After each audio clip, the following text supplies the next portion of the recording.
Good afternoon, and welcome to World in 5, your trusted source for comprehensive coverage of today's most pressing events.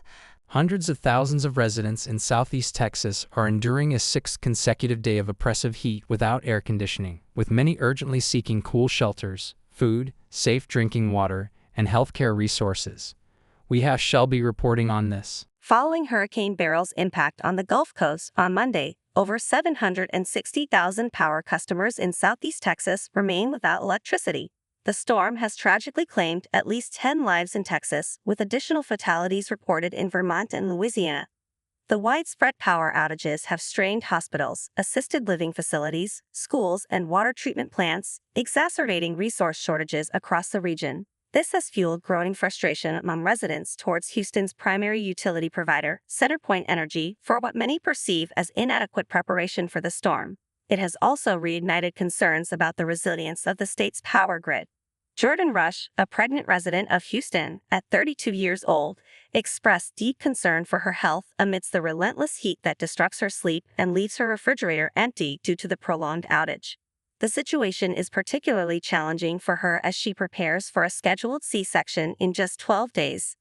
Back to you, John. Thanks for that update. A unique plant species has become the first in the United States to be wiped out from the wild due to the compounding impacts of rising seas, scientists report. This sobering event is seen as a forewarning, indicating that other species could face similar fates as the climate crisis intensifies. We have Anthony reporting on this. The wild population of the Key Largo tree cactus, located exclusively in the Florida Keys, succumbed to extinction due to sea level rise, increasing tides, and severe storms, according to a recent paper published in the Journal of the Botanical Research Institute of Texas. This is just one example of what's happening to dozens of species, and people need to understand that if we don't take action, these losses will only accelerate, stated George Gann, co-author of the study and executive director and president of the Institute for Regional Conservation.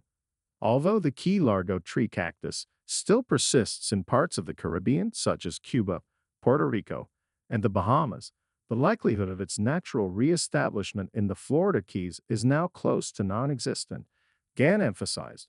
Back to you, Bella. Thanks for that update. Ensuring a continuous power supply can be a matter of life and death, as demonstrated this week in Houston, where soaring temperatures have left hundreds of thousands sweltering without air conditioning. We have Jensen reporting on this. The city recently endured two severe storms in quick succession. A powerful derecho in May shattered skyscraper windows and plunged downtown Houston into darkness, followed by Category 1 Hurricane Beryl, which arrived unusually early in the hurricane season, cutting power to over 2 million customers. Texas electrical infrastructure is struggling to cope. Neighborhood power lines were downed by fallen trees and strong winds, and the May derecho even toppled massive transmission towers, bending them into twisted metal. Despite these challenges, instead of investing in fortifying the grid to ensure consistent electricity during increasingly extreme weather, Texas is directing billions of taxpayer dollars towards new natural gas-fired power plants.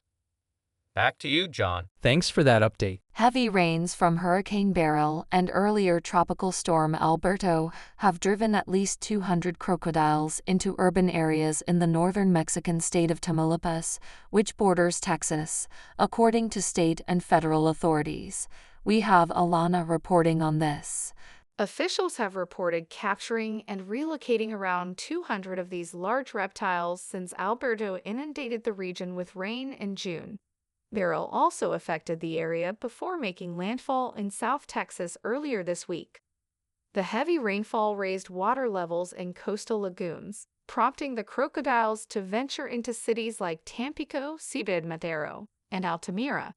In these cities alone, authorities have captured and relocated at least 165 crocodiles.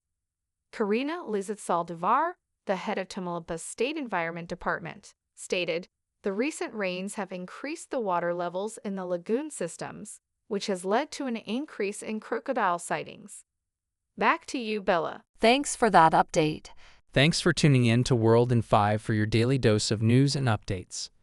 Don't forget to hit that subscribe button and turn on notifications so you never miss out on breaking stories and insightful analysis.